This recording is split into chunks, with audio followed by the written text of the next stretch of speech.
Praise lord. ఈరోజు హెబ్రోను calendar వాక్య భాగముల నుండి దేవుని వాక్యాన్ని నేను చదువుతాను, గమనించండి ప్రియులారా. హబక్కూకు రాసిన గ్రంథము 2వ అధ్యాయము 14వ వచనాన్ని చదువుతాను, గమనించండి. ఏలైనగా సముద్రము జలములతో నిండి ఉన్నట్టు భూమి యెహోవా మహాత్మ్యమును కూర్చిన జ్ఞానముతో నిండి ఉండును.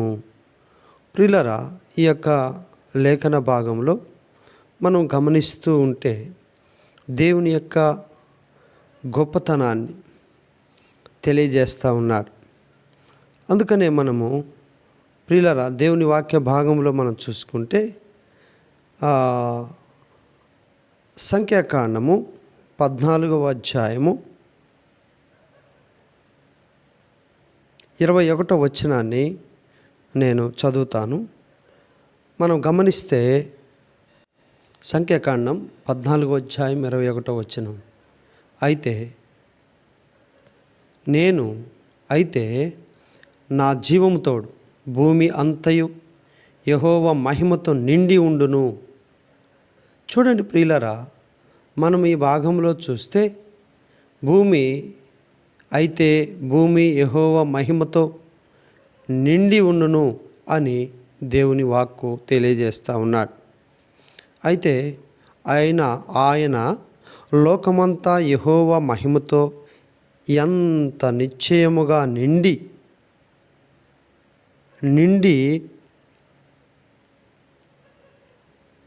ఉంటుందో అంత నిశ్చయముగా నా జీవము మీద మరి ఆయన ప్రమాణం చేసినట్లుగా, వాగ్దానం చేసినట్లుగా చెప్తున్నాడు.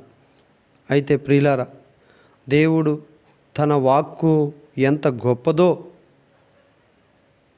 అని హబక్కూకు రాసిన గ్రంథంలో 2వ అధ్యాయంలో మనం చూస్తూ వచ్చాం. అలాగే మనం చూస్తే ప్రియులారా, దేవుని వాక్య భాగంలో మనం చూసినట్లయితే ఆయన మహిమ లోకమంతటి మీద దేవుడే ఆ యొక్క దేవుని యొక్క వాగ్దానం చేసినట్లుగా చెప్తూ ఉన్నాడు. అందుకనే మనం ఇక్కడ చూస్తే సంఖ్యాకాండము 14వ అధ్యాయం 21లో మనం చదువుకున్న భాగంలో ఆయన లోకమంతా యెహోవా మహిమతో ఎంత నిశ్చయముగా నిండి ఉంటుందో అంత నిశ్చయముగా నా జీవము తోడు, అంటే దేవుడే ఒక వాగ్దానం చేసినట్లుగా, అంటే ఒక శపథం చేసి చెప్తున్నాను అని చెప్పినట్లుగా మనం ఈ వచనాల్లో గమనిస్తూ ఉంటాం. కాబట్టి దేవుడు చెప్పినటువంటిది ఏది కూడా నిరర్ధకము కాదు.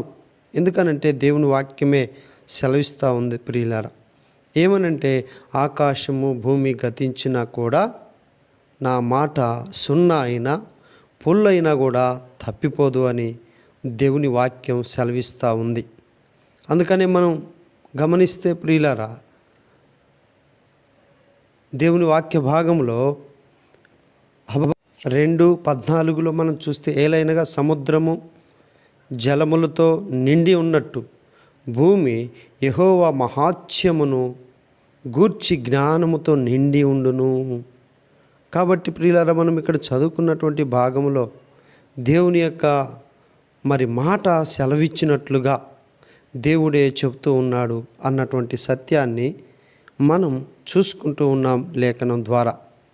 కాబట్టి మరి దేవుడు ఎంత గొప్పవాడో అన్నటువంటి విషయం కూడా మనం సంఖ్యాకాండంలో ప్రియులారా మనం 14వ అధ్యాయంలో 21వ వచనంలో మనం చూసుకున్నట్లయితే దేవుడు ఎంతో స్పష్టంగా చెప్తూ ఉన్నాడు. మనం చూస్తే ప్రియులారా, దేవుని వాక్య భాగంలో దేవుని యొక్క మహిమతో నిండి ఉండును అని చెప్పినటువంటి మాటను బట్టి సంఖ్యాకాండం 14:21 ఆయన లోకమంతా యెహోవా మహిమతో ఎంతో నిశ్చయముగా నిండి ఉంటుంది అంత నిశ్చయముగా నా జీవం మీద నా జీవము తోడు అన్నట్లుగా ఈ యొక్క వచనాన్ని మనం చూడవచ్చు. దానికి అర్థంగా మనం జ్ఞాపకం చేసుకుంటే శపథం చేసి చెప్తున్నాడు అన్న విషయాన్ని మనము ఈ వచనంలో గమనిస్తూ ఉన్నాం. అంటే ఆయన లోకమంతా కూడా దేవుడు ఎంత గొప్ప దేవుడో, ఆయన లోకమంతటికి కూడా గొప్ప దేవుడుగా చెప్తూ ఉన్నాడు. కాబట్టి ప్రియులారా, ఆయన మహిమతో నిండి ఉన్నదని చెప్తాం మనం చూస్తూ ఉన్నాం. ఇంకా మనం చూస్తే యెషయా గ్రంథంలో ప్రియులారా, మనం చూస్తే దేవుని పరిశుద్ధమైన బైబిల్ గ్రంథంలో యెషయా గ్రంథంలో కూడా 11వ అధ్యాయము చూడండి. యెషయా గ్రంథం 11వ అధ్యాయంలో 9వ వచనం కూడా మనం గమనిస్తే 11వ అధ్యాయము 9వ వచనాన్ని నేను చదువుతాను, గమనించండి ప్రియులారా. నా పవిత్రమైన కొండ, అందులో ఏ హాని, నా పవిత్రమైనటువంటి రాజ్యం అది, అందులో ఏ హాని చేయదు, నాశనము చేయదు. సముద్రము నీళ్లతో నిండి ఉన్నట్టు లోకము యెహోవాను గూర్చిన జ్ఞానముతో నిండి ఉంటుంది. అంటే ప్రియులారా, ఆ పరలోక రాజ్యములో ఏ హాని చేయవు. ఈ లోక రాజ్యములో చూస్తున్నాము మనం ప్రియులారా, ఈ లోక రాజ్యములో ఒకను హాని చేసుకునేటువంటి పరిస్థితులు చూస్తూ ఉన్నాం. అయితే యెషయా గ్రంథం 11వ అధ్యాయము 9వ వచనంలో ఆయన పవిత్రమైనటువంటి రాజ్యమునకు సూచనగా ఆ రాజ్యములో ఏ హాని ఉండదు మనం చూస్తాం. ఆ పరలోక రాజ్యంలో ఒక సందర్భంలో మనం చూస్తే మరి ఆవు, పులులు, లేకపోతే పిల్లలు, నాగుబాములు ఆడుకుంటాయి అన్నటువంటి మాట కూడా మనం బైబిల్ గ్రంథంలో చూస్తూ ఉన్నాం అనుకుంటా. కాబట్టి ప్రియులారా, ఆ రాజ్యము పరలోక రాజ్యము, ఆ రాజ్యంలో ఏ హాని ఉండదు అని మనం 2వ అధ్యాయంలో హబక్కూకు రాసిన పత్రిక 14వ వచనంలో మనం చూసుకున్నాం. కాబట్టి అలాగే ఇంకా మనం చూస్తే ప్రకటన గ్రంథంలో 11వ అధ్యాయము 15వ వచనంలో కూడా గమనిస్తే చూడండి. ప్రకటన గ్రంథము ప్రియులారా గమనించండి, ప్రకటన గ్రంథము 15వ వచనం మనం గమనిస్తే, ప్రకటన గ్రంథము ప్రియులారా మనం గమనిస్తే చూడండి, 11వ అధ్యాయము 15వ వచనంలో మనం గమనించినట్లయితే చూస్తే, ఏదో ప్రియులారా ఏడో దేవదూత బోర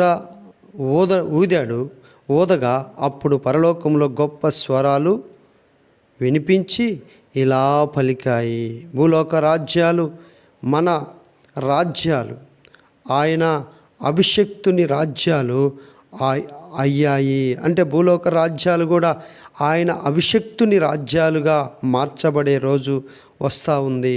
కాబట్టి అదే మనం హబక్కూకు రాసిన పత్రికలో గ్రంథంలో 2వ అధ్యాయంలో 14వ వచనంలో మనం గమనిస్తే ఆ మాట అదే దేవుడు చెప్పినాడు. కనుక ఆ మాటను బట్టి మనం కూడా ప్రియులరా, ఆ యొక్క దేవుని యొక్క వాగ్దానము ఎంత గొప్పదో, దేవుని యొక్క మాట ఎంత శక్తివంతమైనదో అనేది మనం గమనిస్తూ ఉండవచ్చు. అందుకని 14 వచ్చి, ఏలైనగా సముద్రము జలములతో నిండి ఉన్నట్టు ఈ భూలోక రాజ్యములన్నీ కూడా ఒకప్పుడు దేవుని రాజ్యముగా మార్చబడబోతూ ఉన్నాయి. మహాత్యమును గూర్చి జ్ఞానముతో నిండి ఉండును.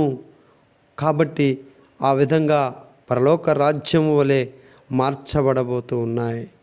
7వ దూత బోర ఊదగా అప్పుడు పరలోకంలో గొప్ప స్వరాలు వినిపించి ఇలా భూలోక రాజ్యములు ఇలా పలికాయి, భూలోక రాజ్యాలు మన ప్రభు రాజ్యాలు అయి మన ప్రభు రాజ్యాలుగా, ఆ అభిషిక్తుడైనటువంటి దేవుని రాజ్యాలుగా మార్చబడబోతూ ఉన్నాయి. శాశ్వతంగా పరిపాలిస్తాడు మన రారాజు, మన ప్రభువైన యేసుక్రీస్తు వారు. అప్పుడు దేవుని మందిరము తమ సింహాసనాల మీద కూర్చుని ఉన్న ఆ 24 పెద్దలను సాష్టాంగపడి దేవుణ్ణి ఆరాధిస్తూ అలా దేవుని ఘనపరుస్తూ ఉంటారు. కాబట్టి ప్రియులారా, దేవుడు ఆ విధంగా దేవుని యొక్క మహిమతో మహాత్మ్యమును గూర్చి జ్ఞానముతో నిండి ఉండును. ఇదే ప్రియులారా, మామూలుగా ఉన్నటువంటి ఈ లోక రాజ్యాలు దేవుని రాజ్యాలుగా మార్చబడబోతూ ఉన్నాయి. అందుకనే మనము కూడా ప్రియులారా, దేవుని యందు విశ్వాసం ఉంచిన మనము స్థిరులుగా నిలవబడి దేవుడు ఆ మహిమగల రాజ్యముగా మార్చబోతున్నాడు అన్నటువంటి శుభప్రదమైన నిరీక్షణ కలిగి మనం ముందుకు సాగిపోవాలి.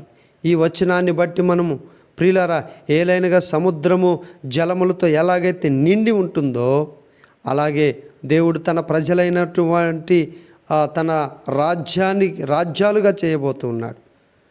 అవును కదా ప్రియులారా, మనం ఒకప్పుడు దేవుణ్ణి ఎరగని స్థితిలో ఉండి దేవునికి దూరస్థులముగా ఉన్నాం. ఇప్పుడు ఎలాగైతే తన రాజ్యము నివాసులుగా కట్టబడుతున్నాం, ఆత్మ సంబంధమైన మందిరముగా కట్టబడుతున్నామో అలాగే ఈ లోక రాజ్యములన్నీ కూడా ప్రభు రాజ్యముగా ఒక దినాన కట్టబడటానికి సిద్ధపరుస్తూ ఉన్నాడు. అందుకనే ఈ మాట దేవుడు తన భక్తుడి ద్వారా సెలవిస్తూ వచ్చాడు.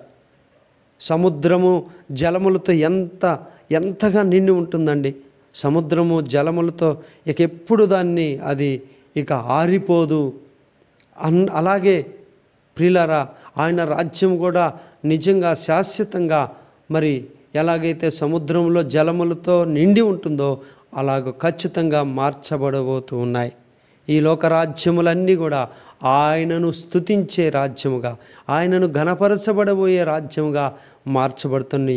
అది ఎలాగూ సాధ్యమంటే ప్రభువైన యేసుక్రీస్తు వారు పరలోకములో నుండి భూలోకానికి వచ్చి తన ప్రజలను వారి పాపముల నుండి వారిని విడిపించి వారిని పరిశుద్ధపరిచి తన రక్తధారల్లో పవిత్రపరుచుకొని ఆయన తన రాజ్యముగా తన స్వాస్థ్యముగా స్థాపింపబోతున్నాడు.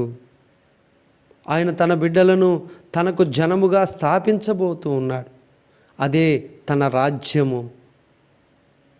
నా యొద్దకు వచ్చువాన్ని నేను ఎంత మాత్రము త్రోసివేయను అని అన్నాడంటే ఆయన రాజ్యముగా కట్టబడుతూ ఉన్నాం మనం. ఆయన యొద్దకు ఎలాంటి వారు వచ్చినా కూడా ఆయన రాజ్యముగా కట్టబడే విధంగా దేవుడు ఒక ప్రణాళికను వేసి సిద్ధపరుస్తూ ఉన్నాడు. అందుకనే సముద్రములో జలములు ఎలాగైతే నిండి ఉన్నట్టు భూమి కూడా యెహోవా మహాత్మ్యమును గూర్చి జ్ఞానముతో నిండి ఉండును. నిండి ఉంటుంది అని చెప్పలేదు ప్రియులారా, నిండి ఉండును అంటే ఉంటుంది. ఆ విధంగా చేస్తాడు. ఎవరి ద్వారా దేవుడు దాన్ని చేస్తూ ఉన్నాడంటే కన్య మరియ ద్వారా జన్మించినటువంటి యేసుక్రీస్తు ప్రభు ద్వారా. అది ఎలాగూ సాధ్యము ప్రియులారా అంటే శత్రు బంధకాల్లో బంధించబడినటువంటి మనము సాతాను రాజ్యానికి సపోర్టుగా ఉన్నటువంటి మనలను ఆయన ఆ సాతాను రాజ్యములో నుండి మనల్ని విడిపించి ఆయన నివసించుటకు అనుకూలమైనటువంటి రాజ్యముగా, అదే ఆ రాజ్యమే పరలోక రాజ్యం. ఆ పరలోక రాజ్యములో మనల్ని నివసింపజేయడానికి ఆయన తన గృహముగా మనల్ని నిర్మించుకోవడానికి ఆయన ప్రియులరా ఆయన మహిమతో నిండి ఉండును అని చెప్పాడు. కాబట్టి మన జీవితాల్లో ఆయన చేసినటువంటి మేలులు ఎంత గొప్పవో ఇప్పుడైనా మనం ఎరిగిన వారమై తెలుసుకొనిన వారమై ఆయన రాజ్యముగా కట్టబడే విషయంలో ఏమాత్రం వెనుతీయక ఇంకా అనేకులను దేవుని వైపు దేవుని యొక్క సువార్త ద్వారా దేవుని యొక్క అనేకమైనటువంటి కార్యక్రమాల ద్వారా దేవుని రాజ్యముగా ఒక్కొక్కరు ఈ లోక రాజ్యములో నుండి అనగా ఆ పరలోక రాజ్యానికి వారసులుగా చేస్తూ ఉన్నాడు. అది ఎలాగ సాధ్యమంటే యేసుక్రీస్తు ప్రభువారు తన రక్తధారలతో లోకంలో ఉన్నటువంటి మనుషుల పాపములన్నిటి కొరకై రక్తాన్ని చిందించి ప్రియులరా పాపము నుండి విడిపించి పరిశుద్ధత కలుగు చేసి ఆయన నివసించుటకు యోగ్యమైన గృహముగా, అంటే పరలోక రాజ్యముగా కట్టుతూ ఉన్నాడు. కాబట్టి ప్రియులారా, ఈ కట్టబడే విషయంలో మనం కూడా దేవుని గృహముగా కట్టబడాలి. అందుకనే మనం చూస్తే దానియేలు గ్రంథంలో 2వ అధ్యాయంలో గమనిస్తే ప్రియులారా, 34వ వచనంలో చూస్తే చదువుతాను, గమనించండి. మీరు చూస్తూ ఉండగానే చేతి సహాయము లేకుండా ఒక రాయి వేరై ఆ విగ్రహము పాదాల మీద పడుతుంది. ఇనుము, బంక, మట్టి కలిసిన పాదములు ముక్కలుగా చేయబడుతుంది. అప్పుడు ఆ ఇనుము కాల్చబడుతుంది. కంచు లేక వెండి, బంగారము ఏకంగా స్వర్ణమయమై కొంతకాలం వరకు ఉన్న చెత్తలా అయిపోతాయి. వాటి జాడ కనబడకుండా అవి గాలి చేత కొట్టబడిపోతాయి ప్రియులారా. అయితే ఆ విగ్రహాన్ని విరగగొట్టిన ఆ రాయి మహాపర్వతమై భూలోక రాజ్యమంతటా వ్యాపించి మీకు వ్యాపించి తన రాజ్య నివాసులుగా ఏం చేస్తున్నారు? నిరంతరము నిలుస్తూ ఉంది. ఆ రాజ్యమే ప్రభు రాజ్యం, ఆ రాజ్యమే పరలోక రాజ్యము. అందుకనే హబక్కూకు 2:14 చెప్పబడింది, మీకు వచ్చిన దాని యొక్క ఆ రాజుకు తెలియజేస్తాం. మీరు రాజులకు రాజు, పరలోకపు దేవుడు ఆ రాజ్యాన్ని, అధికారాన్ని, బలాన్ని ఆయన మీకు ప్రసాదిస్తాడు. ఆ పరలోక రాజ్యాన్ని మనకిస్తాడు. కనుక ఈ భూలోక రాజ్యాలన్నీ కూడా ఆయన రాజ్యముగా చేయబడబోతూ ఉన్నాయి. ఆయన మానవ కోటిని, భూజంతువులను, గాలిలో ఎగిరే పక్షులను అన్నిటిని కూడా వాటిపై మనకు అధికారం ఇచ్చాడు. మనుషులు ఎక్కడ కాపురం ఉన్నా వారందరి మీద మీకు ప్రభుత్వం అనుగ్రహించాడు, అంటే అధికారం ఇచ్చాడు. ప్రియులారా, చూశారా?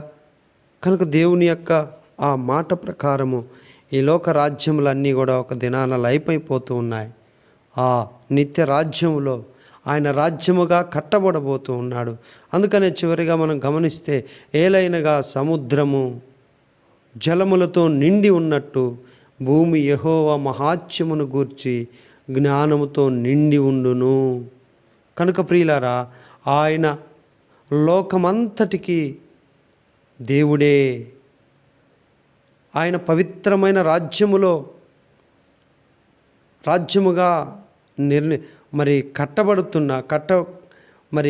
ఆయన పవిత్రమైన రాజ్యంలో ఏ హాని కూడా ఉండదు అని యెషయా 11:9 చూస్తూ ఉన్నాం. ప్రకటన 11:15 ప్రియులరా ఇలా పలుకుతూ, నిరంతరము పరిపాలించే రాజ్యం ఆ రాజ్యం. దానియేలు గ్రంథంలో నిరంతరము నిలుస్తుంది ఆ రాజ్యము. ఆ రాజ్యమే పరలోక రాజ్యము. ఎలాగ ఉంటుందో తెలుసా?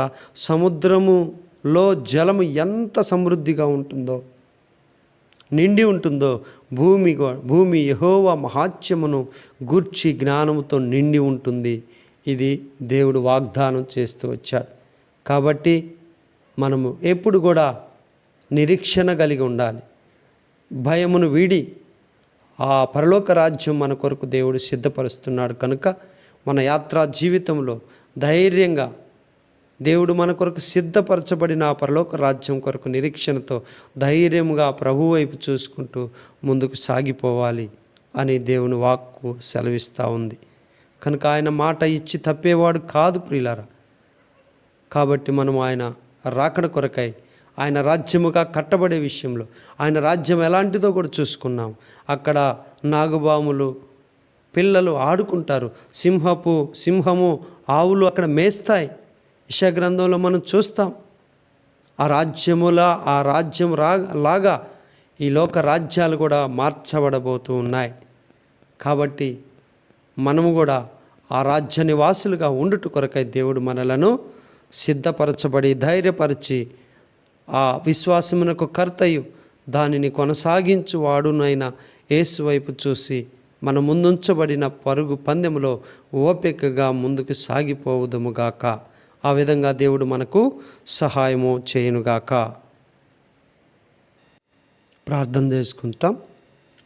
మా సహోదరులు ప్రార్థించమని కోరినటువంటి ప్రియుల కొరకు ప్రార్థిస్తున్నాం. ప్రేమగల తండ్రి నీకు వందనాలు, మహాగణుడు తండ్రి నీకు స్తోత్రాలు. సహోదరి ఎర్రమ్మ కొరకు ప్రార్థిస్తున్నాం. విదాసులు జ్ఞాపకం చేసుకొని సహాయం చేయండి, కృప చూపించమని ప్రార్థిస్తున్నాం. అలాగే ప్రభా సందీప్ కుమార్ కొరకు ప్రార్థిస్తున్నాం. MBBS ఫస్ట్ ఇయర్ నైనా తండ్రి ప్రభా చదువుతుంటుండగా ప్రభా మీరే కృప చూపించండి. యాన్యువల్ ఎగ్జామ్స్ జరుగుతున్నవి. మంచి జ్ఞాపక శక్తి దేవుడు అనుగ్రహించి జ్ఞానాన్ని దయచేసి ఎగ్జామ్ మంచిగా రాయగలిగి నాయనా తండ్రి ప్రభా మరి తను ఏదైతే ఉద్దేశించినో దాన్ని సఫలపరచమని కోరుకుంటూ ప్రార్థిస్తున్నాం.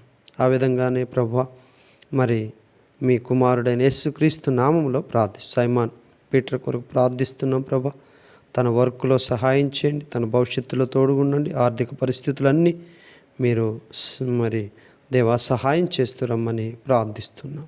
కనికరించము తండ్రి, దయ చూపించు. అలాగే ఫ్యామిలీ సమస్యల కోసం నాయన ప్రేయర్ చేయమని ప్రార్థన కోరినారు ప్రభా. మంచి హెల్త్ ఆరోగ్యం దయచేయమని కోరారు ప్రభా. జ్ఞాపకం చేసుకొని వారికి కూడా మీరే కృప చూపించమని ప్రార్థిస్తున్నాం. దేవా మరి వారు ప్రార్థన కోరుతున్నటువంటి మనవులు ఆలకించి జవాబు దయచేయమని ప్రార్థన చేస్తుంటున్నాం. తండ్రి కృప చూపించు, కనికరించమని ప్రార్థిస్తున్నాం. అలాగే పాల్ మారుమనసు రక్షణ దయచేయండి అయ్యా. నేను అంగీకరించి నీ మార్గంలో నడుచుకున్నట్టుకు కృప చూపించండి అయ్యా. మీరు హృదయాలను మెత్తన చేసే దేవుడు, రాతి గుండెలను మాంసపు గుండెపుగా సిద్ధపరిచే దేవుడు కనుక సహాయం చేసి మీరే మహిమ పొందుతురమ్మని కోరుకుంటూ మా రక్షకుడైన యేసయ్య పరిశుద్ధ నామంలో కృతజ్ఞతాస్తుతులతో ప్రార్థించి స్తుతించి అతి వినయముతో అడిగి వేడుకొని ప్రార్థిస్తూ ఉంటున్నాము మా పరలోకపు తండ్రి. ఆమెన్. అందరికీ ప్రైజ్ ద లార్డ్.